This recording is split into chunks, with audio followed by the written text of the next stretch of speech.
Magandang umaga. Nangangamba po si Senadora Miriam Defensor Santiago na masabotahe ang pinatawag ng Senate inquiry ngayong araw kaugnay sa mga kontrobersyang kinasangkutan ng nagbitiw na DILG Undersecretary Rico Puno. Wala raw kasi ni isang senador na miyembro ng kanyang komite ang nagkumpirmang dadalo. Maging si Puno mismo hindi pa sigurado kung lilitaw sa pagdinig. Nagsabi na rin na hindi makadadalo si Justice Secretary Laila De Lima at ang byuda ni Robredo na si Attorney Lenny. Ayon kay Senator Panfilo Lacson, naniniwala ang mayorya ng mga senador na questionable ang basehan ng pagpapatawag ni Santiago ng pagdinig.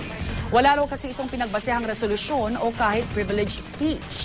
Si Lacson ay miyembro ng komite ni Santiago pero hindi siya dadalo dahil magpupunta sila ni Senador Gringo Honasan sa Iloilo para sa isang speaking engagement.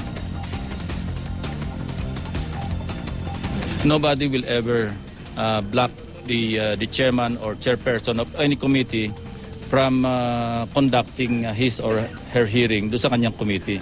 Ang sinasabi lang ni Senate President, and we share his view dahil mababasa naman sa rules, na yun nga, blue ribbon lamang man talaga ang pwedeng motu proprio tumawag ng pagdinig.